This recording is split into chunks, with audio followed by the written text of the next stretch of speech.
Kevin. Dan! And today, we are talking about Stargate. Ba-da-da!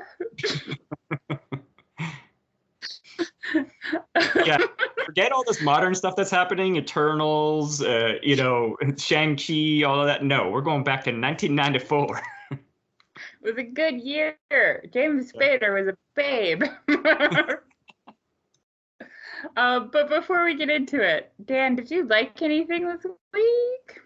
Yeah, and as I was just kind of alluding to, we haven't recorded in a little bit. I did see The Eternals, one of the more divisive Marvel movies, apparently. I don't know. I didn't see it. I enjoyed the movie. I like their tech. I like their the world powers. My only critique, which I was mentioning to you previously, was I was hoping that they would use this as a jumping point for a new continuity because, the Thanos, everything kind of wrapped up that stuff. But it could kind of maybe be because it could be an alternate universe or whatever. But I don't know. I liked it.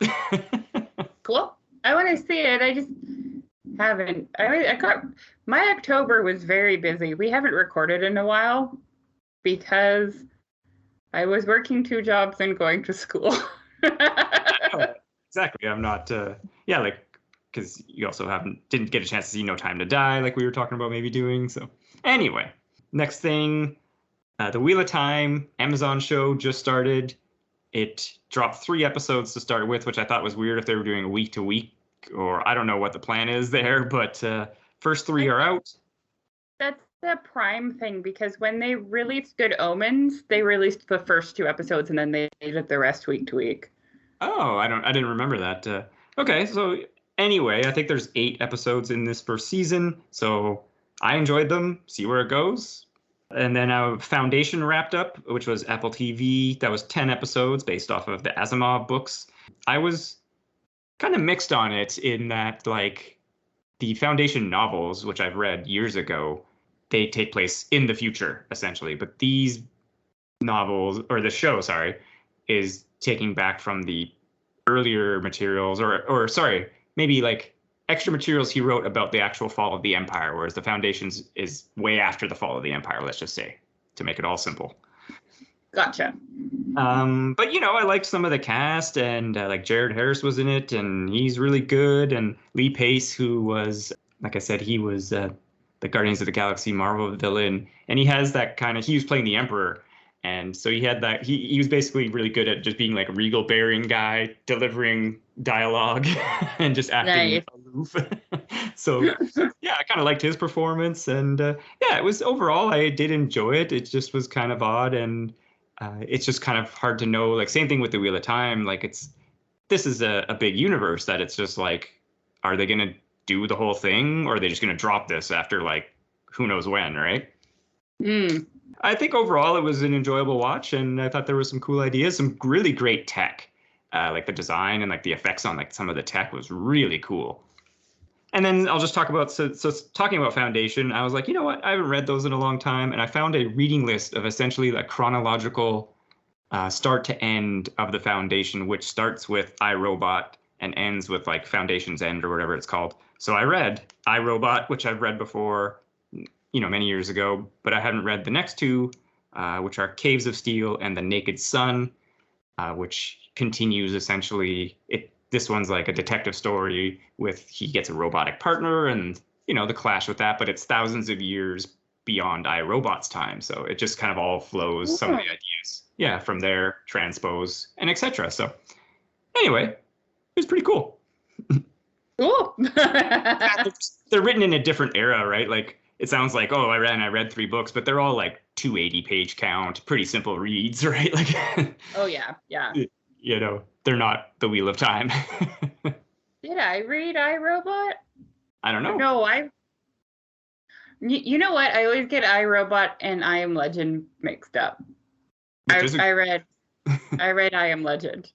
Yeah, that's a good read. iRobot's a cool read. I actually really do enjoy it because it's actually a collection of short stories now that's published as like essentially iRobot. Oh, maybe I did read it. Yeah, it's like 5 short stories that are now combined into like a book and chronicling the rise of U.S. robotics and just how each each story essentially is a take on the 3 laws of robotics that they created, and just like how it's kind of warped or distorted, or it's not fully, there's some wiggle room there. Maybe there shouldn't be. The 3 laws of robotics are you don't talk about Fight Club.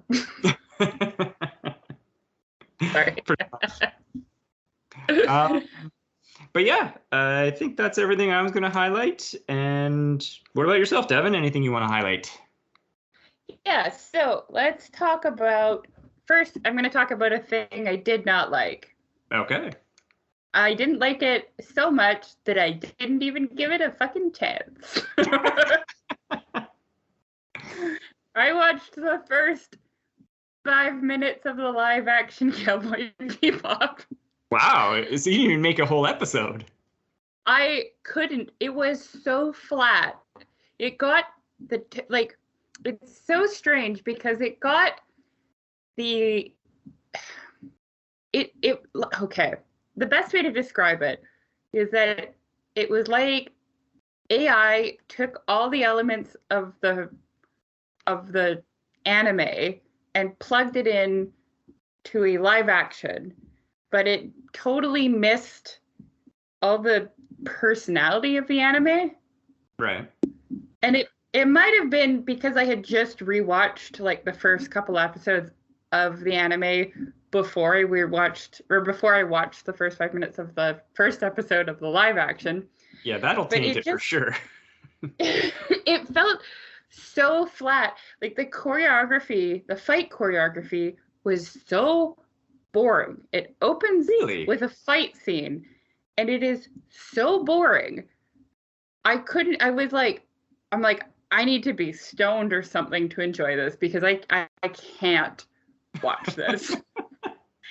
And it took I guess they were trying to build suspense, but it takes in the 5 minutes that I watched, it took a long time for Spike to show up and do subpar fight choreography.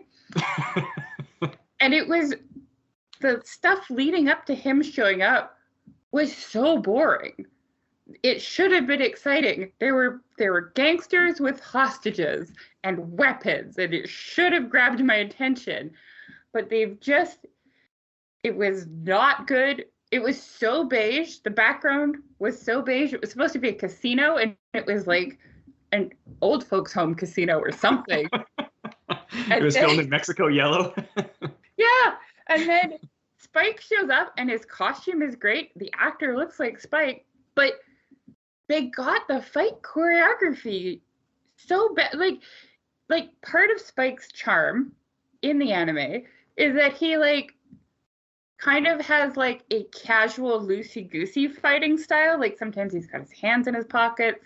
He's kind of doing the fancy footwork dancing. You love the anime. Yeah, it's disarming so that people don't take him seriously, but he's a good fighter. But he's a good fighter, and he'll instead of blocking a punch, he'll just kind of move his shoulder a bit so it goes right past him, right? Yeah. None of that is in this. This is just it's just I don't know what they were trying to do. It wasn't successful.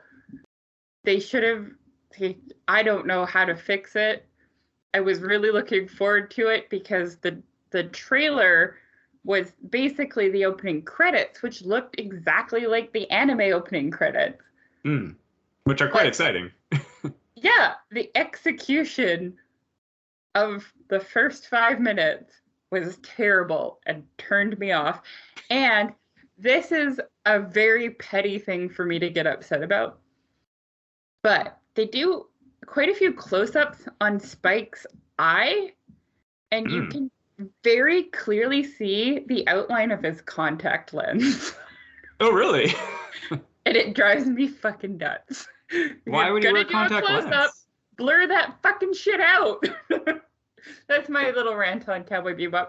I'll probably try to watch it again because I earnestly want to like it. Right. They are making it so hard. Yeah, normally, of course, you'd hope, you get through the episode and then you decide whether to drop it or not. But even just 5 minutes, you're like, I'm out. That's rough. I was like, I couldn't watch it. It was too fucking boring. Fair enough.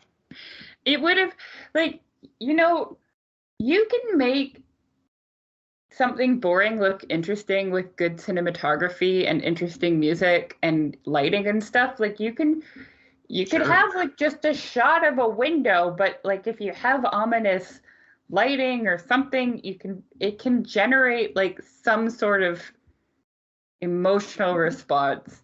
And Yeah. the only emotional response I had to the first 5 minutes of Cowboy Bebop was boredom. I was gonna say is I'm out. Yeah, I just wanted to leave. And I did, because you know what? I'm an adult and I don't have to watch it if I don't want to. You got other stuff to watch. That's right. Okay, so now on to things that I actually do like. Neither of them are finished yet. So I am currently listening to Crescent City, House of Earth and Blood by Sarah J. Maas on Audible. Audiobook.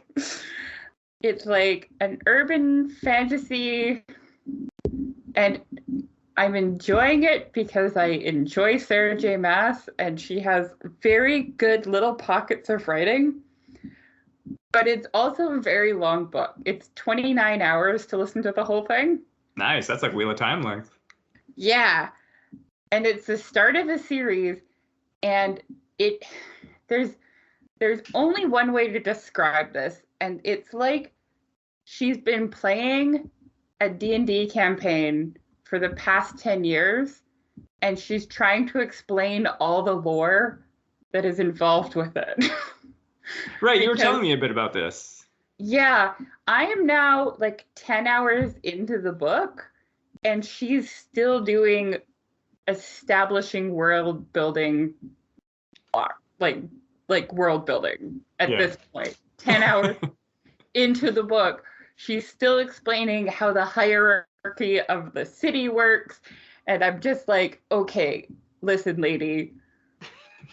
Something has to happen. Like, stuff is happening. There's good character interactions. Yeah. I do find it a bit jarring, like urban fantasy in general, when it's like super like okay, Discovery of Witches is like urban fantasy done correctly in that, in my opinion, in that like you kind of have a character to like bring you into the world who doesn't know that much about the world, so you learn with them. But everybody knows about the world in this, and it's like, oh, I have a credit card and a cell phone, but I've also got this magic wand. It's a little, it's not my favorite genre of writing. I'm just gonna leave it at that. Yeah, well, and I was gonna say that's similar to like it's every sci-fi kind of thing. Like I was about to go back to like Plinkett's Star Wars review. Is that when everyone knows the world, then your audience can't connect with it. You need that POV character, like your Luke, or I was gonna say like Neverwhere, where you know the protagonist guy, he's like, I don't know any of this, stumbles into it, and then we as an audience also learn. And like in her other books, like in the Court of Thorns and Roses series, you know, we have a human character that goes into the Fey world, so that's our like POV character. And in the Throne of Glass series, you know, the book starts out with someone who's been in prison for like the past couple of years, and she's going to a kingdom she's never been to before. So, you know, that's a good way to introduce it. But in this one, it's just a lot. It's a lot of info dumping. Right. I'm still enjoying it, and it did have a good hook after about like 5 or 6 chapters. It is a lot of info dumping, so I do recommend it. However, just brace yourself for that, because there's a lot. There's a lot. Yeah, it can. It's always interesting sometimes. Like I think I mentioned it when I was reading the Malazan Book of the Fallen series, which it was really good. I highly recommend the series. But even in like book 3 or 5, I think he was like introducing still like this whole new race, and I'm like, what is happening? Yeah, like sometimes you need to edit some of your ideas. Yeah, but I mean, it all made sense and then flowed. But I was just flabbergasted. I was like, wait, there's these whole other people you haven't even talked about in like 5 books. I was just like, good Lord, man. It it does come like she's a very skilled writer, but it does come across like a 7-year-old telling you about their imagination world. And I guess that, it's sort of, I assume that there's issues, and then like it's a balancing act that eventually, okay, now it's all done, and now the adventures continue without having to do any of that anymore. Yeah, I feel like the second book is going to be an easier read than the first one. Yeah, because like it's just like, and the police they're actually werewolves, and there's 5 different kinds of werewolves, and this kind is the best kind, and it's run by the best person. And it's like, oh my god. Nice. Please stop. And then the other thing that I enjoyed is that I went into my Amazon Prime account to go watch the first episode of Wheel of Time, but then I got distracted because season 2 of The Great came out, so I watched the first 3 episodes of that today, and so far so good. Nice. What's that? It's like they call it a sometimes true story about Catherine the Great. Oh, right. Yeah, okay, yeah.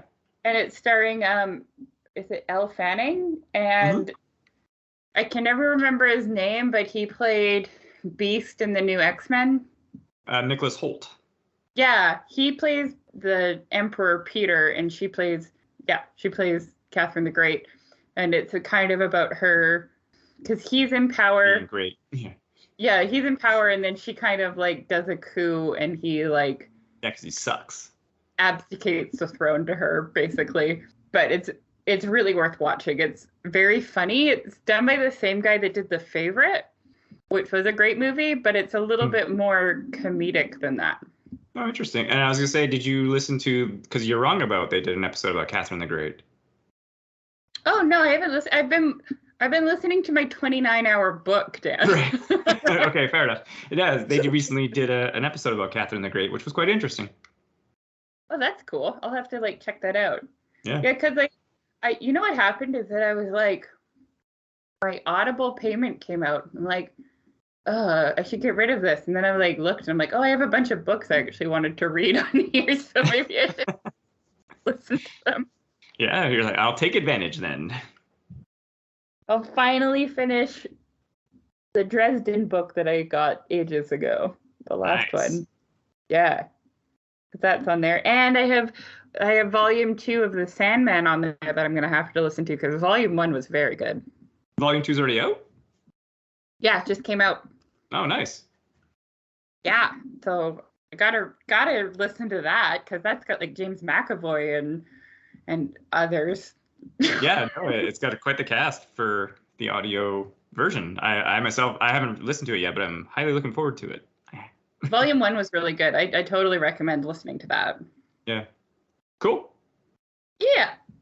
Okay, let's talk about Stargate. Yeah. Unless you wanted to talk about something else first. No, Stargate. Stargate it is. Yeah, I was saying before we recorded, but it's very serendipitous that we're doing Stargate right now because Dan has been permanently marked with the Stargate sign. Yeah, the symbol for home. Yeah, the symbol for Earth. Home. Nice. Yeah. Yeah, it was super just coincidental that because I was planning on getting the tattoo anyway, and then you're like, let's do Stargate, and I was like, wow, I literally just got that tattoo 2 days ago. See, you think that it's like, oh yeah, we're gonna review this really good movie because it's a good movie, but it's actually my secret plan to make this show the James Spader hour. Yeah, basically. Yeah, this movie is an anomaly in the sense that because it's directed by Roland Emmerich, who has had a very spotty track record, written by Dean Devlin with Roland Emmerich, and it's a good movie, but somehow it's not at the same time, but it is. Well, when I was watching it, I watched it with Tony because Tony loves Stargate as well. Yeah, like I was saying to you, like as soon as the movie started, I was like, I don't have to watch this. I've seen this way too many times. Like I know everything about this movie. I don't even need to watch this. But sorry, yes, continue. it feels like very much a movie of the early 90s because it's not specifically like I was thinking like if they made Stargate today, it wouldn't be the same movie because it's oddly it's not for kids, right? Like it's not like a children's movie, but there's nothing really in it that makes it like too adult for children either. Like there's no swearing. Sorry. No swearing, no nudity, no sex. Like cartoon violence, basically. Yeah. Yeah, like people get hit by the blasters, get shot and stuff like that, but there's no like gore. Yeah. So it's like, and like the aliens aren't really scary looking. It's like I was wondering like who is the demographic for this movie? Much like we were wondering with Mannequin, right? Yeah, well, with this, I'm definitely thinking it was teenage boys plus. Yeah, that's fair. Yeah. Because I was a teenage boy, and this movie was awesome. But like, I feel like if it was made today, they would have tried to make it like edgier. I think they would have had like James Spader would have had like some major trauma that we would have flashbacks to at the beginning and like I don't know, they probably would have shown Kurt Russell's son getting hurt. They probably would have had like lots of tits in it. You know what I mean though? Like yeah. I was just like and there would have been like a lot of one-liners, right? Like it would have been like a very different movie, I feel like. Sure. Yeah, and like you said, it's definitely just of the era where it's like hour and a half-ish runtime. It's just in and you're out. Yeah, and it's so like it's such a contained story. I know that they did a couple like TV series based on it, but if they hadn't, it wouldn't have felt incomplete. Whereas like if Stargate was made now, it would have been a trilogy of three-hour movies. Oh, they definitely would have tried to franchise it. Like they would, yeah, 100%. 100% it would have been franchised. Yeah. Well, and it's funny because, again, bringing in some of those elements, like with the Daniel Jackson character in the show, his parents did die in front of him in an accident in a dig in Egypt. so they do have that backstory for him. Sorry, I shouldn't laugh.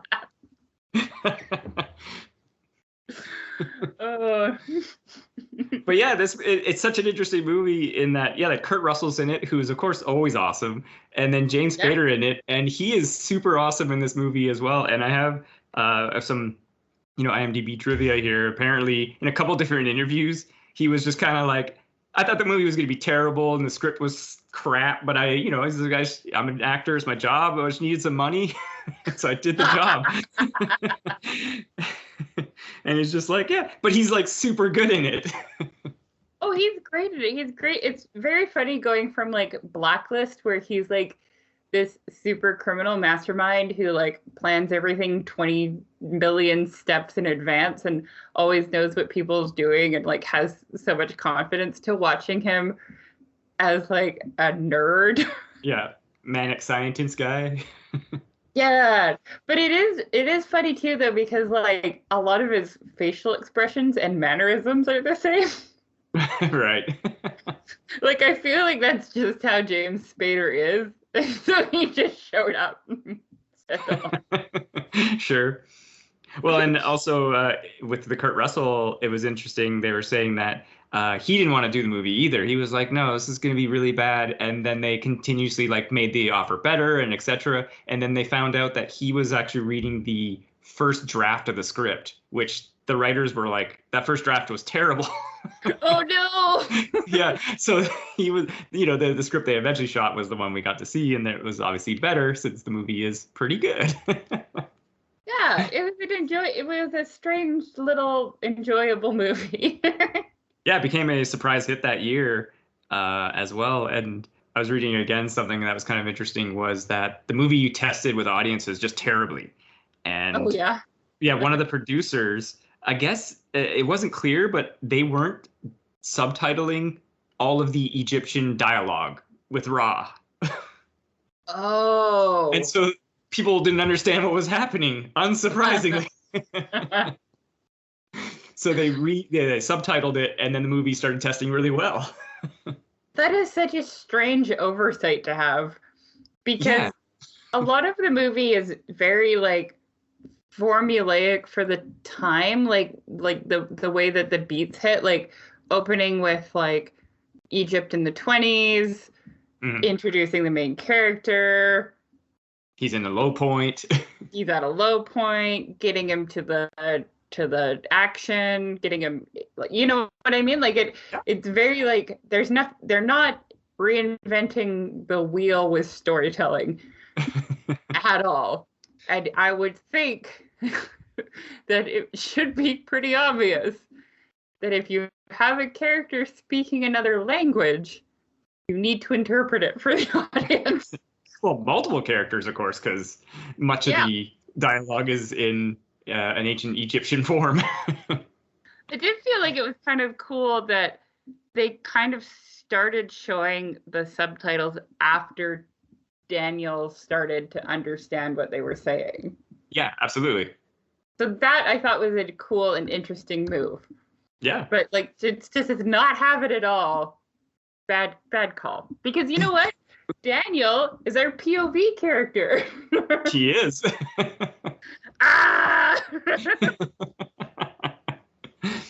We'll just call this episode Devin Rants and Gets Mad. Yeah, and you got Jay Davidson as Ra, who had just come off the Crying Game, and so he was just like he didn't want to actually do the movie, so he asked for like $1 million fee, and they were like, sure, that sounds good. You know what's interesting about that actor is that he was a model and an actor, and then he didn't like the acting fame, so he actually quit acting shortly after doing Stargate and went back to modeling and just kind of lives his life. Apparently did a project just recently as an actor, but that's like the first thing he's done since Stargate, essentially. I thought that was kind of interesting because he was very good as Ra, and I could see him doing well, but nope. Yeah. I'm out. Didn't want to. Alexis Cruz plays Skara, and then Millie Avitali as Shari, or Share, depending on which one you go with. And then it's funny as well, you got French Stewart in there, which is such an odd thing, and Jamon Hansu as Horus, which was pretty cool. Oh, yeah. Yeah, French Stewart was an interesting curveball. Yeah, exactly, because it's like, again, you're casting military spec ops types guys. French Stewart is not that. Kurt Russell, yes. Yeah, right? I'm like, they got the weird guy from Third Rock from the Sun. Yeah. What a find. Exactly. And he lives to the end. I know. What the fuck?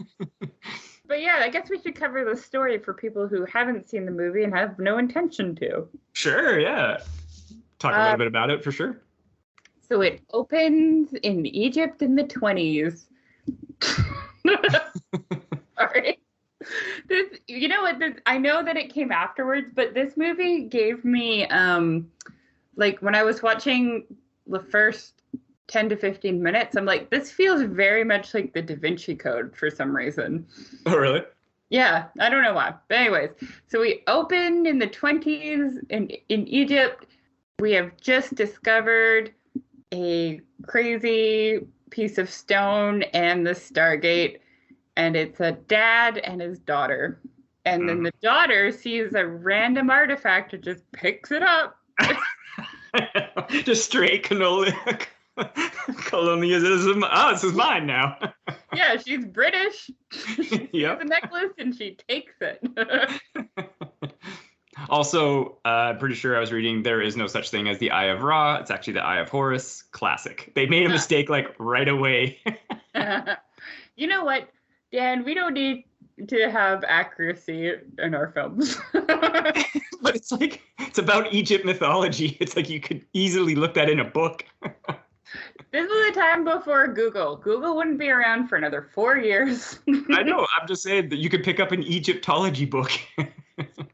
Too hard. Yeah.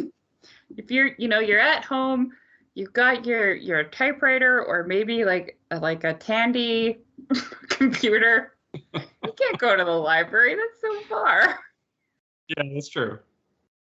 Okay, so we flash forward to present day where James Spader is looking hot and talking about Egypt people, and they were like, if I don't really know what he was talking about, but one of them's like, if the Egyptians didn't build the pyramids, who did? And then he's like, I don't know, and they all leave. Yeah, well, I assume his presentation was about like who built the pyramids, and his point is he's like, humans didn't do it, but we don't know who did. Right. Yeah. And then as he's leaving, it's raining, and he only has 2 suitcases, and an old lady wearing the necklace that the little girl found invites him into his car. I was really hoping that she was going to be like, you should be my sugar baby, and it would be a completely different movie. But instead, she's like, hey, I got a job for you because I know that your life sucks. Yeah. She's got military intel. Yeah. She's like, here's a ticket. And he takes it. And then we flash to Kurt Russell. And he is being sad in his son's room because his son died from a gun. And I think he's going to kill himself. He's just holding a gun and looking at pictures of his kid. Yeah, he's definitely contemplating some sort of actions. It was like just a thing that they liked to do in the early 90s. Because wasn't that Lethal Gun too? No, Lethal Weapon? Yeah, with Mel Gibson. Mel Gibson just wanted to kill himself all the time. Yeah. So I think that was just a trend. It's a good trope. Did it. It's a trend. Yeah. Well, it's a trope because then it's like, oh, this guy has nothing to lose. We can use him for our Stargate program. He had a wife. Yeah, but they were sort of estranged. I guess. Anyways, the military shows up and they're like, we got a job for you. And he's like, you got it, sport. And then we go to like Colorado or something. Yep, Cheyenne Mountain. Nice, I got it right. To a military facility where they have the stones from the beginning that they found in Egypt. And James Spader walks in and he's like, your translation's all wrong. I'm going to do it right for you. Bam. Science. Yeah, and then all the other people are like, oh, we're dumb. And then he does a little presentation because he sees a newspaper that has constellations, and he's like, this is actually constellations. I can't believe you idiots didn't think of this earlier. In so many words, yeah. Yeah, so then he figures out the 7 symbols that are important. And then they're like, but there's no 7th symbol on the other doodad. And then he's like, what other doodad? And then that's when they show him the Stargate. And then he's like, and then he's like, wait, the 7th symbol's right here, you dumbass. It's literally this pyramid with the sun. Yeah, it's exactly like the other one. And he's like, you guys didn't see it because I didn't draw my little stick figure dudes beside it, but now we know. Yeah. And then they're able to open the Stargate. And then they decide to send a military team over with James Spader because he's like, I can figure out. Oh, no, wait, sorry. They send a robot. Yeah, they send a Malp through first. Yeah. And then the robot is like, hey, guys, symbols are different on this side. And James Spader is like, no sweat. I can figure it out in a jiffy. And you know what? It's true because he did figure out what was going on with the Stargate really fucking fast. Yeah. It's actually funny as well is because, like I said, I've watched this movie many times, and the line that Kurt Russell has is ADR differently in the special edition one. Oh. Where in the theatrical release, he tells the General West that he's like, oh, it's your call whether to put him on the team or not. And in the special edition one, he says he's full of shit. And I was like, whoa, what a different tone that is, actually. Yeah. Yeah. They put together a team. They're going in the gate. Okay, so they go in the gate. It's dark. They get out to the desert. they set up camp because James Spader's like, yeah, I can't do it like in 2 seconds. I need a fucking couple hours, guys. He's like, I need the coordinates. Yeah, and then they're all mad at him. So they throw his suitcase down a sand dune. And then he goes to pick up his stuff, and he finds a space yak. Quite true. And he's like, my dudes, this space yak has a bridle, which means it has a rider. We got to find the people. They probably know the coordinates because a tablet or something. Because they've lived here, they will know the gate address. Yeah, they'll know how to get back to Earth. So they find a civilization of people who treat them very nicely because James Spader, right before he went through the gate, the old woman gave him the necklace that she stole. And then they're like, oh, yeah, this dude's got a cool necklace. Let's listen. They find out that reading and writing is forbidden. A bunch of ladies wash James Spader's feet. And then he gets a child bride. She's not that young, fortunately. She looks 11. No, yeah, she's very elfin, but she's not that young. She's baby. She looks so young. So he gets a child bride. Oh, sorry. And I was say it's interesting because the woman who actually lost the part to the woman in the movie here, what was her name again? Millie Abatali. The other woman, she actually played that character in the TV show. Oh, nice. Yeah. That's kind of funny. Yeah, it is. It's a weird twist because I've seen the show, of course, and I didn't realize that it was a different woman. I was like, it's a different person. They look very similar. Oh, nice. Anyways, she shows him a secret cave with pictures, and he figures out everything immediately. He now knows how to speak ancient Egyptian. Well, basically, yeah, because he speaks many languages, Egyptian one of them, and then he basically, relearns the vowel set and everything so that he can speak their version of ancient Egyptian. Yeah. And, which is important, like you said, because now he can talk to them. Now he can talk to them. He also is like, oh, I understand the backstory now. Let me explain it to Kurt Russell and the team. Yeah. Aliens came to Earth because they realized that they could jump in their bodies because human bodies are easier to repair, and they made them build pyramids or something. And then they were like, you guys they rebelled? The humans of Earth rebelled, yes. Yeah. And so buried the Stargate. Built a Stargate so that they could send a bunch of other humans to this planet where they can mine the material that made this Stargate and live forever. Yeah, the naquadah, which is that mineral, powers their technology. Yeah. Also, while this is happening, a pyramid-shaped spaceship lands on top of the pyramid that they came out of, that the Stargate was in. We see a bunch of, dudes with Egyptian god masks running amok. Yeah, they just mess some stuff up. And I would say, the implication there is that the pyramids are landing sites for the Goa'uld attack ships. Oh, that makes sense. Yeah. We're dicks. Just something for them to do. Just build pyramids.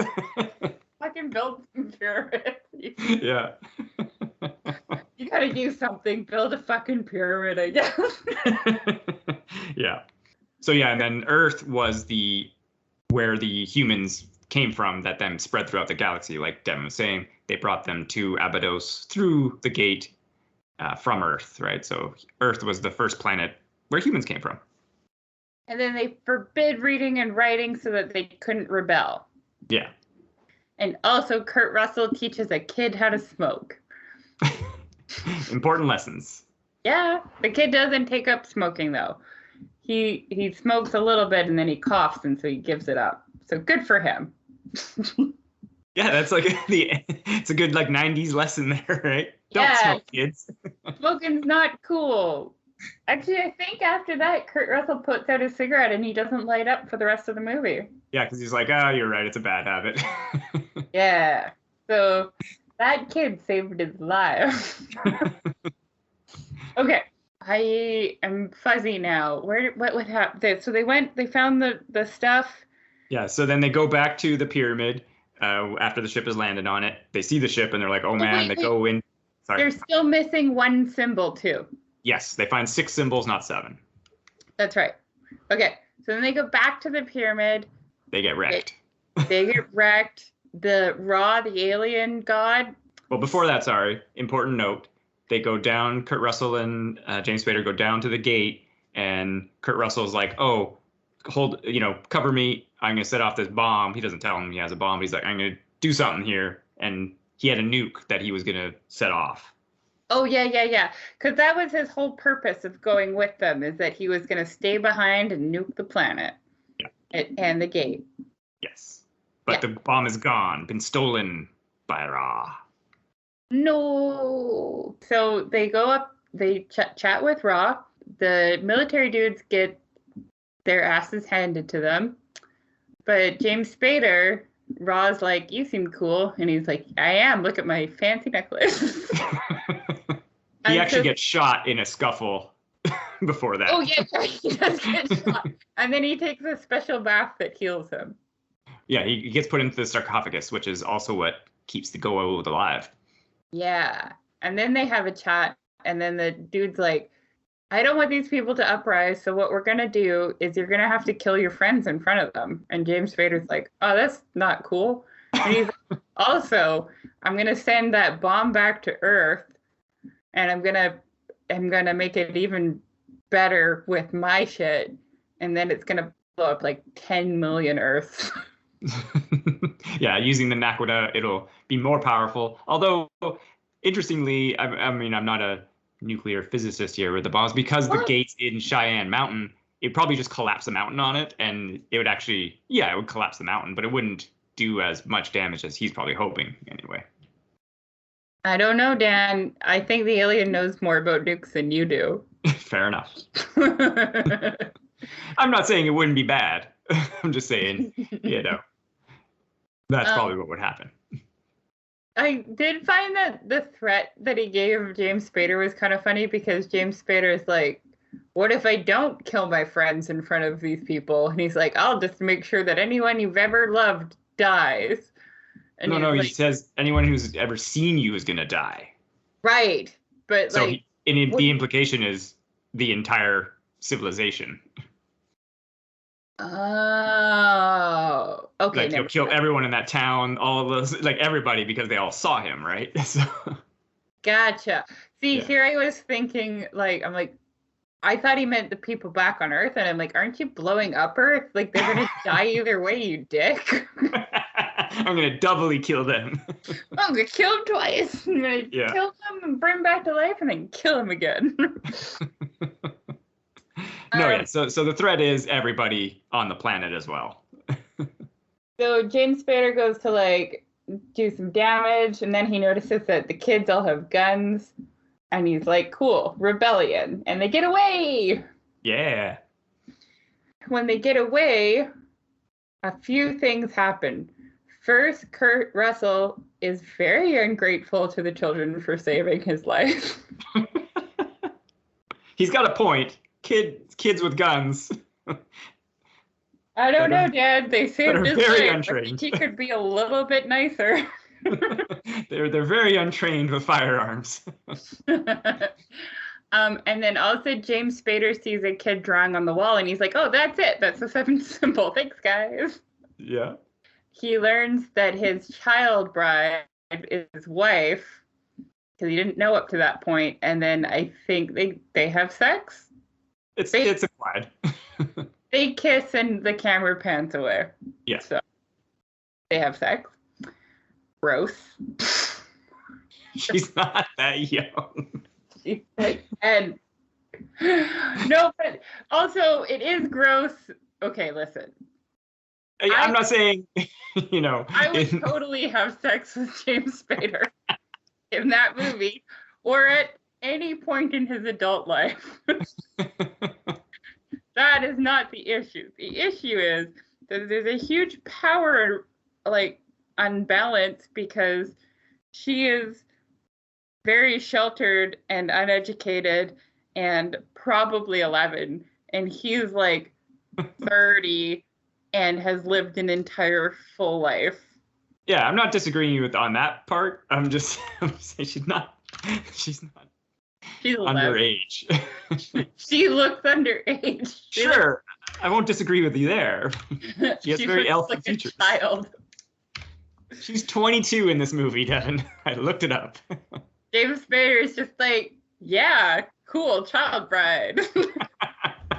He like kind of pity has sex with her because she's like, oh, I didn't tell them that you don't find me pleasing, and he's like, guess I'll bang you. Yeah. No, it's obviously,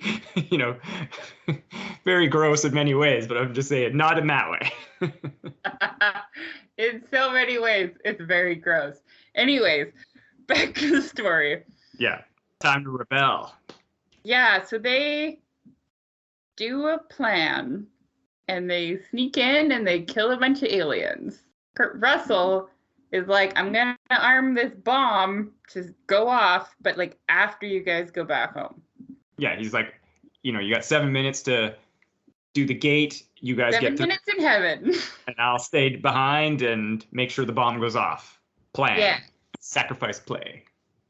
So what happens is child bride gets zappity zapped, and James Spader is sad because he thinks she might die. So he puts her in the sarcophagus.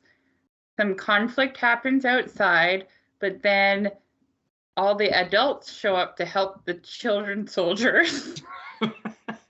Yeah, basically the people led by Kasuf, which is Eric Avari. He's in so many things. And yeah, they realize that they need to rise up, because there was a scene we didn't speak about when they're at the mine getting the minerals to transport to the pyramid. They kill, I think it's Jamon Hansu actually, and they're like, oh my god, you killed one of the gods, blah blah blah, and James Spader's like, they're not gods, and he turns off the tech, and then it reveals just a man. Oh yeah, it might have been on my phone at that point. Right. So then the villain, he realizes, wait, they're people like us. Why are they lording over us, etc.? Time to rise up. Yeah. So they rise up. Sorry. The scene where James Spader is bringing her back downstairs to where the Stargate is, when he's sneaking. It's so I know, yeah. He's just like, Ron, well, yeah, like, what the fuck are you doing? Yeah, it's not even sneaking. He's just literally walking through their halls with, like, carrying her. It's the funniest scene in the whole movie. Yeah. Because he's just like, I don't remember what happens with the bomb. Well, so Kurt Russell, basically what happens is the ring teleportation device comes down, and then James Spader goes up with Sheree, and a soldier comes down. And so Kurt Russell and him are fighting, and then eventually... it's a cool decapitation scene. Yes, there's a cool decapitation scene, as well as Ra is using his hand device to melt Jackson's brain. Oh, yeah, but why does that stop? The ring device switches spots, right? Well, Kurt Russell, activates the teleporter when he has the guy, on the ground, which then, like you said, decapitates Buddy and chops off Ra's hand. Ah, yes. He's like, hey, we won the day, very cool. But then the bomb doesn't turn off. That's what I was saying. Yeah, he's like, cool, we can turn off the bomb now. We've won. Bomb's not stopping. What? He even tries flicking the switch and pulling the thing off the top. Yeah. Which, neither thing worked. To be fair, that's earlier in the movie. They showed the bomb setup, so we understand this is how you activate the bomb. Nah. And this is how you stop the bomb. But Ra, of course, is like, I've lost. I'm taking off in my ship to space. And then they're like, wait a minute. Got it. Do they put the bomb in the ship? Yeah, they teleport the bomb because they still have the hand device to activate the teleporter. They teleport the bomb to the ship. And then it blows up. Yeah. Nice. Good effect, actually. Don't remember that part at all. Oh, really? I don't know. Yeah, no. That part gone from my brain. Oh, yeah, no. So they blow up the ship, and they do, you see the nice shot from space of the model blowing up, as well as you get it down from the people's perspective. You get the blow up in the space, firework effect, and everyone's happy. There's some chanting, some cheering. The day is won. And then they go home, and you think that James Spader and his child bride are going to go with them, but then they end up staying. Yeah, they stay behind. And he gives the necklace to give back to the lady. Mm-hmm. Roll credits. Yeah. Done and done. Hour and a half, you're in and out. In and out, yeah. And then I guess he comes back for the show. Do you want to know how he comes back, or? Yeah, does he just get bored of being on a planet that doesn't even have cable? No, so basically what happens is Apophis, he goes to Earth and he messes some stuff up because the Stargate's going to be shut down, actually. The program is nothing. The military is like, well, the only place we know it came from is this other planet. It's Abydos with Jackson. Richard Dean Anderson, who's playing Jack O'Neill, goes there, and he's like, why'd you send people? And he's like, we didn't send people. What are you talking about? But then Apophis shows up there, kidnaps Sheree and a bunch of people, Skara included. And then, so they go after him. And then what happens is eventually Sheree gets taken to become a host of the Goa'uld. Jack O'Neill manages to convince Teal'c to join their side. And they all end up, they escape. They end up back on Earth. And then so his quest is to try to find his wife out there. His child bride before she gets too old. So yeah, that's how they get Jackson back in. And they form Stargate. Did he ever find her? He does, yeah. Oh. But I thought he liked blonde lady. No, she likes the military guy. Yeah, they have a, we shouldn't be together because of rank type relationship, but they clearly love each other. Aw. Yeah. All right. Yeah, that's the movie, guys. Yeah, interestingly, 55 million budget, made 196 million Nice. in that fall, surprise hit because Ebert hates this movie. It's on one of his lists of hated movies. As per standard Roland Emmerich fare, it did not get good reviews, but audiences really dug it. And I think I like something with James Spader in it. Well, I mean, it can happen, but no, I think I was saying with you is that watching it very much showed me the blueprint which happens in Independence Day, and I'm sure it's happened in other movies as well. I'm sure it's a trope, but it's you have Kurt Russell, soldier man, and you have James Spader, scientist and nerd guy. So it's you have a guy who can punch stuff, and you have a guy who can explain stuff, and it's the perfect combo for a movie. Yeah. It really is. Yeah, because in Independence Day, of course, you have Will Smith, military guy who can punch stuff and fly planes, and you have Jeff Goldblum, scientist guy who can explain things. Yep. And is charming and can explain things in a fun way, right? Yeah, and it's somehow sexier than the guy that punches stuff. That's subjective. Both cases. But it's just I thought that was pretty. That was funny. I was just it's the same combo. But yeah, I enjoyed it though. I've never seen it before, so it was. You had never seen this movie before? Oh wow. No, I've never seen it. Oh wow. In my whole entire life, I'd never seen Stargate. I think that I thought parts of Fifth Element were from Stargate. I mean, it's not far off. Same, aroundish the same time, right? What year did Fifth Element come out? I'm sure I'm wrong, but I think it's probably a 95 or something like that as well. Yeah. 96. I remember there being a lot of hype around Fifth Element having the best visual effects ever.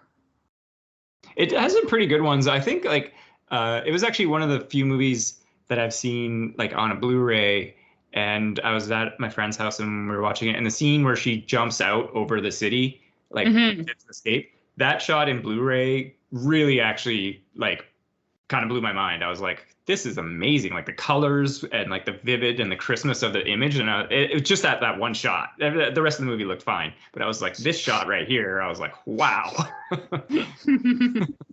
This is the shot. It's so good. But yeah, like it's interesting because, like I was saying, I was watching the special edition one, which has some, and I could see why some of the elements were cut. Like you were explaining, like in the escape scene, they extend the escape scene a little more, where they Kurt Russell and James Spader like get on one of the space yaks and like get away, and there's confusion, and there's some shots that are taken at them. And I was like, yeah, I can see, because it doesn't matter. Like we know they escaped, so if they're cutting that made perfect sense. But it was kind of interesting because it extends a little more, and they get kind of lost in in a sandstorm. Oh. And it actually shows Kurt Russell like going back and helping James Spader because he's kind of down and injured and stuff like that. And so there was a little more camaraderie there, and I was kind of like, oh, this is kind of actually, shows them growing more as a team versus like just a cut and then they're in those caves. And in the beginning as well, there is some additional stuff with the scene where they find the Stargate. You actually see one of the Horus helmets as well, like buried in the dirt. Oh. That's cut, of course, from the theatrical. And the scene where Kurt Russell, and I think I might be mudding this up, but I'm pretty sure like when they're deciding to go, was it in the theatrical one where he walks and he's talking with General West, and then they're looking at the Horus helmet like buried in the dirt still? I don't recall that. Yeah, I don't think so. I don't think that's in. So basically, it shows. But I also forgot what happened with the bomb, so I don't know if that's a very reliable source. In the climax of the film, yeah. No, but it kind of builds up that there's already a known threat versus in the pure theatrical, like they're like, oh, we have no idea what we might find, and it's like, no, they already know that there's something going on out there. With these two extra like kind of bits where it's like they found like a war helmet, and they found like there's two of them. It's like buried with the gate, so it was like, there's something there, right? Yeah, I don't think that was in the theatrical cut. Yeah, I don't think it was either. And I think maybe because it does give it more of a sense of wonder that you're like, oh, what are they going to find? It's some exploration. Whereas in the with those scenes in there, you're like, there's already like the looming threat. And you're like, oh, My favorite part of the movie was when James Spader is like reinterpreting the hieroglyphics, and he's like, what, like, sky path? No, it's a Stargate. Stargate. Yeah. That's the movie. Zoom in on the chalk. Stargate. Hey, you got to make sure the people understand. Isn't Dan, the real Stargate is the friends we made along the way. It always is. But yeah, so like I said, there was a couple scenes like that were kind of like cut out, and not too much more. So it's actually it's almost there, like watching like I said, that special one versus theatrical. There's very few differences, which is pretty interesting. Did you have any of the toys? I guess you're too old because you're a million, right? Yes. No, I was never really into the toy aspect of the movie. Because watching it with Tony, of course, he had all the toys. Oh, really? Nice. Yeah. You said that it's possible that James Spader didn't give permission to use his likeness because the James Spader toy didn't just looked like a generic like G.I. Joe almost. I was about to say it probably looks closer to like Michael Shanks, who played him in the show, than James Spader. But yeah, I enjoyed it. Yeah, cool. I mean, that's great. If you had never seen before, you still enjoyed it. I mean, that's a good kind of like, it held up in many ways for you then. I feel like part of the reason I enjoyed it was because it felt a bit nostalgic. Like I was saying at the beginning, you don't really get movies like this made in modern times, which, makes sense because like you don't get movies that are made like a 60s romance is going to be different from like, a 2020 romantic comedy, because like culture and filmmaking is going to evolve and change. But I do have a bit of a soft spot for these like kind of like just simple one-shot fun adventure movies. Yeah, that's what I was about to say. They fall into like that adventure movie genre, which can usually always be like, there's always some fun to be had because that's the point of the movie, is to go on an adventure. Yeah, and there's no weird twist like Kurt Russell was the alien the whole time or anything like that, right? Yeah.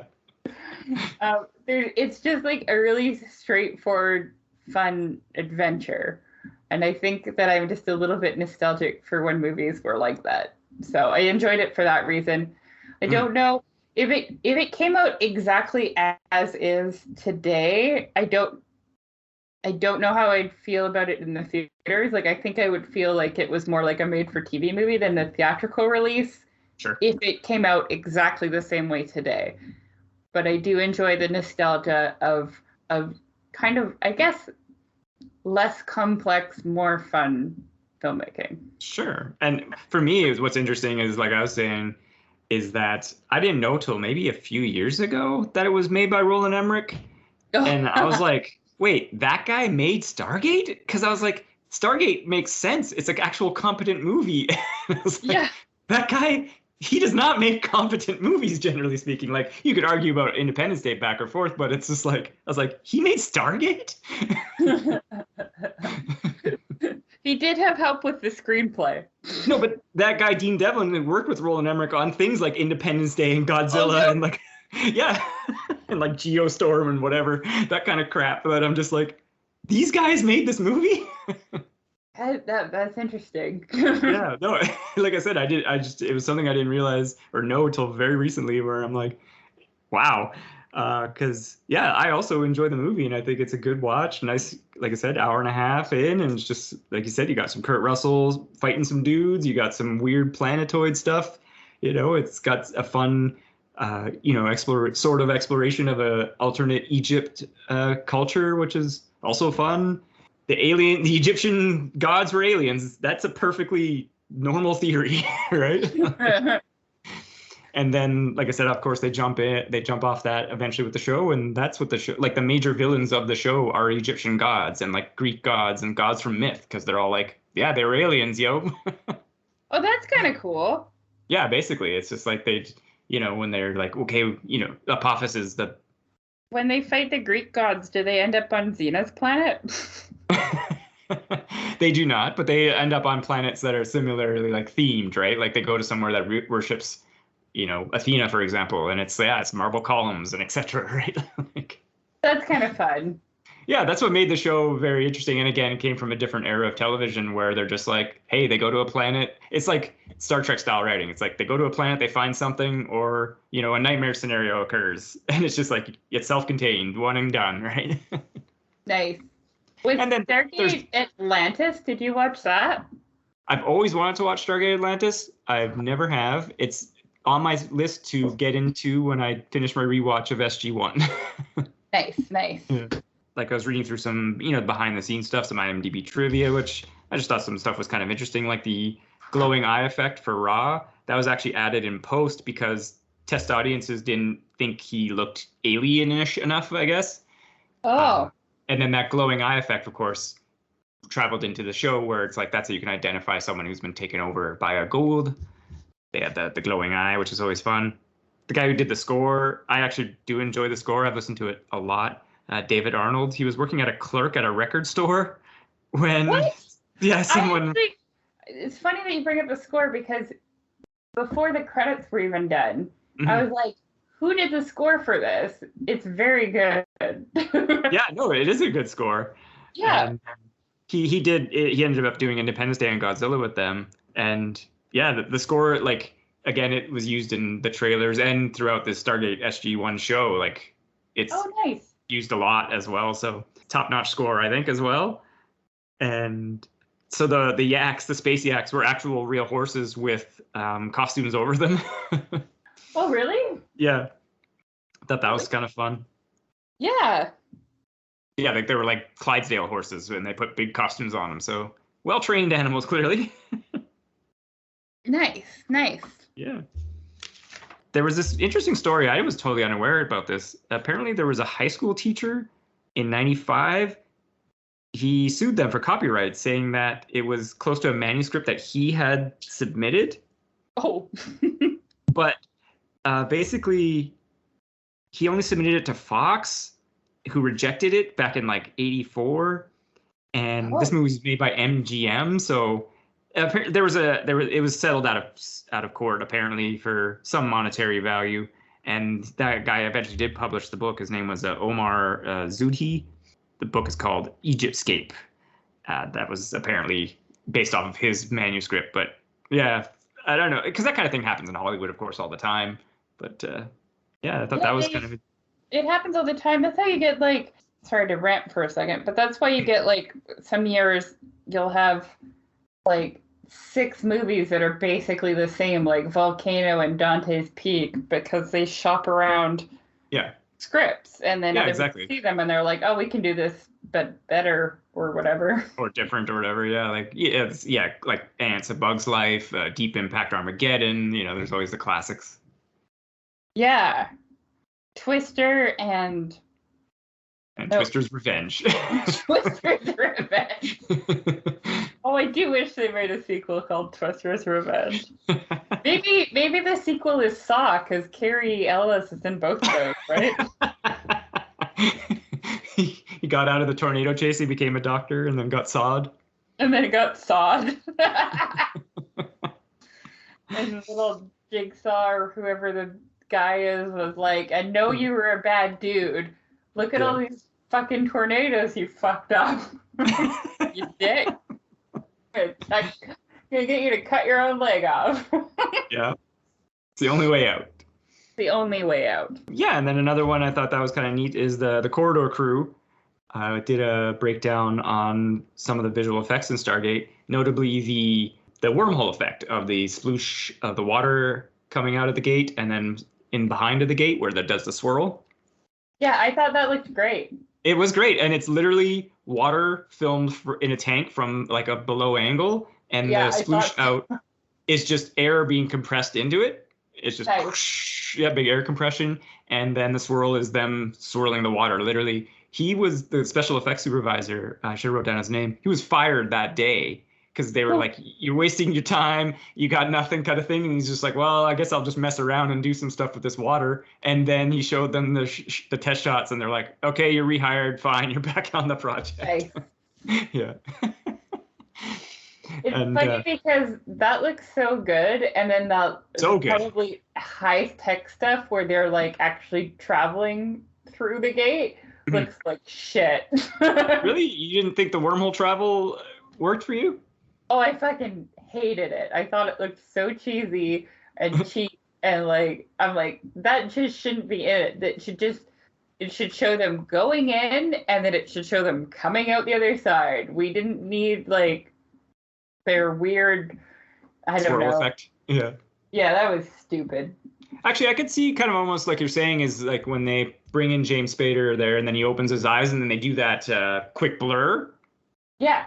It's like, you do that quick blur, then you cut, and then he comes out the other side. Yeah, that could work. Because I was about to say, in the show, they basically do that. They cut the wormhole travel time part either completely or they sprinkle it in a little bit, probably for runtime here and there. But they're like, we need some filler. Yeah, we need a couple more seconds of show. Oh, just so some of that wormhole effect. Yeah. But yeah, I just thought that was kind of comical, and because he had that disagreement, and then it was like, okay, fine, it looks really good. Yeah, you're right. Yeah. Yeah. Like I said, I really enjoyed it. I do highly recommend Stargate SG-1. It's a fun show to watch. It's kind of funny because it was like I was saying earlier, written in a different era where you could tell where the writers they thought the show should end, but it was like very successful. So it was just like, oh, no, okay, do another season, then do another season. Then eventually, when they get to season 8, I think it is, they literally defeat the Goa'uld. Spoiler alert, they win. Nice. Yeah, yay humanity. But then they wanted the show to continue, so they had to come up with a new villain. Oh no. Yeah. This one's even more evil. We haven't seen them yet because they're the puppet masters. Basically. Yes, so they kind of come up with something else, and it's a religious allegory, as the whole show kind of is, but it's just kind of funny. So it's like you can watch it up to like that season before the new villains, and it's like, cool, humans win. And then in, I believe it's Stargate Continuum, I think I want to say, which was they made 2 TV movies for the show as well. They actually end up accidentally traveling back in time, which does happen a couple times in the show. But they go all the way back, and then they help instigate the rebellion against Ra. Ooh. Oh. Yeah. Wait, I don't know if I like that. It's kind of fun. It's fun, but it also takes away the agency from the people who did the original rebellion. Well, they just help instigate it. They didn't, do all the rebellion stuff because they're like, we can't do too much. We'll mess everything up. So they kind of, they do some talking, they do some helping, they shoot a couple guys, they just help out here and there. Okay. Because, they're like, we can't kill Ra because that'll mess everything up. But they're like, we can help start the rebellion here. Nice. Yeah. Anyways, it's kind of just a fun idea that they do in there. The show is a lot of fun, and I do recommend. Cool. I recommend the movie. I haven't seen the show. I might have seen parts of the show on Sci-Fi or something, but... Yeah, I'm sure you've seen some of it, like, incidentally. Was waiting for Xena. Exactly. It was one of those shows for me that it used to play at like a specific time on like say CTV or something like that, and it was like a time that I'd be home from like school. So it's like I always got to see it essentially. It was kind of like Highlander the same way, like when I was in school as well. It was on at like 11 a.m. or something like that, and I'd always be back from like a class so I could watch Highlander. Nice. Yeah. I had that with, we didn't have cable, but there was like a couple channels we got. Mm-hmm. So I used to watch a lot of like Popular Mechanics for Kids. Popular Mechanics for Kids is awesome. I used to watch it as well. I know, it was rad. It was a good show. I remember one episode they taught me about not eating raw hamburger meat. Nice. Yeah. So I never did. Well done, Popular Mechanics for Kids. And that's why I'm alive today. I mean, we could all hope. Thanks, Jay and the blonde girl. Alicia Cuthbert. Yeah, she's like an actress now, right? She is. Well, she was. I don't know if she's still acting, but she's Canadian. She's married to the hockey guy and everything. Tony met Jay. Oh, yeah, nice. Yeah, at Capital City Comic-Con. He was like the celebrity handler. And, nice. And Jay was one of the celebrities. Cool. Yeah. He also met Patrick Warburton. Yeah. And one of the dwarves, and he smoked pot with the human guy from Fantastic Beasts. Yeah, right. We were talking about this story before. Yeah. It's not really relevant to Stargate at all. Yeah. But my brain is wandering. This is why I don't remember what happened to the atom bomb. to the climax and the explosion in the movie. Yeah. I remember lots of other things, like the reason why people left James Spader's speech at the beginning, but the climax of the movie, nuh-uh. You skip though when he, eats that lizard and then starts going all chicken man on everybody. Oh yeah, I just thought that was very stupid, so. Yeah, that's fair. That was such a 90s thing to say that everything tastes like chicken. Sure. Like in Fern Gully, do you remember? The bat was like, tastes like chicken or something. I don't remember. I mean, that was Robin Williams, though, so he was probably heavily off script on that. Good point. Not in a bad way. We should review Fern Gully, because Tim Curry's in that, too. Yeah, no, it's got a pretty good cast of actors there. We'll do it when the next Avatar comes out. Perfect. Shade! Ferngully, it's one of those interesting movies because I know I've seen it a ton because we had it on VHS, and it's like it is good and entertaining, but obviously it wasn't as popular as Disney pictures at the time, right? Of course, yeah. There was all because remember that was like the Disney Renaissance with their animated movies, right? Because it's like Aladdin and Beauty and the Beast, Little Mermaid, and then there was all these like other movies that were animated trying to do the same thing, but like never quite making it. Like there was Anastasia that had like Meg Ryan doing the voice. Oh, really? Yeah. And then there was also like Thumbelina and Ferngully. Like it's weird. It's a weird time for movies, I feel like. I think every time's a weird time for movies in its own way, right? Like we're kind of in this era of like, especially after COVID and everything like that, theaters are very struggling because it's the only thing that are coming into those are like the big blockbuster ones, and then other things aren't really attracting audiences because of course we have streaming service access and everything. TV is of course where it's at for high quality productions now. So yeah, it's just every era is always just different in its own way. Everything is so slick with movies now. You know what I mean? Like they're just like, I like movies. Don't get me wrong. We wouldn't have this show if I didn't like movies. Yeah. But I do feel like they're so, I feel like when a production company gets a script, their like immediate thing is like, how are we going to brand this? Like, what's our demographic?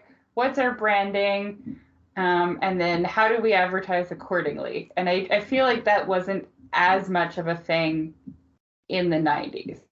Mm-hmm. Definitely, especially because now it's all about those extra revenue streams because of the 90s, essentially, when a movie hit big with a Disney or like an Independence Day, and then it's like, wow, we can market this with like toys and animated shows and all this stuff like that. It was always secondary, but I could see, like you're saying, like now it's like part of the production that they're like, yeah, how do we like I feel monetize like this more? marketing comes in before the like finished like shootable script happens. Sure. I guess I'm thinking in terms of like Marvel, right? Like Marvel has a very specific like speech pattern, like jokes, story arcs. Even when things are doing things that are unexpected, it's still very predictable in that you can predict that an unexpected thing is going to happen. Sure. Yeah, I know what you mean. Whereas like movies in the 90s, I feel like the marketing came after the production, but I feel like the marketing now is built directly into the production. Yeah. And it's not a good thing or a bad thing, but it definitely makes for a different feel of movie. Yeah, and it just because it, and again, this is more talking about the higher end blockbusters. It's like the barrier for entry for those is so high now. That, God, yeah. To make one, like, Nolan's working on this Oppenheimer movie, and that's got $100 million budget, and that's, not an action movie. It's about scientists making like an atom bomb. And it's just like, that's so much money for like a movie like this because, he's got to pay the actors, and then you got to, like everything. So it's just like, there's so much more money being doled out that like they want guarantees that they're going to get their return, right? Like Bond, I think, what was it? It had to make an insane amount of money, and that's why they didn't sell it to Apple, because they were like, there's so much money tied up into this that it's just like, to make their return, it was like, it's got to play in theaters, right? Yeah. Oh, totally. And I think, it is definitely something that could be said for those bigger. That's what's something that's interesting. Like I was saying with Dune in my little Dune talk, is that like it feels just so far different because it's a little smaller of a budget, but it's made by like a guy who wanted to make this movie with a specific vision, and then they let him do it, sort of like a Nolan type or a Tarantino, where it's like, this is the movie the guy's making, and he's not going to compromise that, right? But even like Nolan and Tarantino movies have a specific feel to them, and I think it's even like beyond just like that's their style. I feel like it's like that's their brand versus style. You know what I mean? Also, like, I was just thinking about, do you remember in the early-ish 2000s when My Big Fat Greek Wedding came out? I do. I worked at the theater. Okay, yeah. So like that movie, small budget, and then it was like word of mouth, and it kind of exploded, but it wasn't really made for like a specific demographic in mind. And I feel like that was like one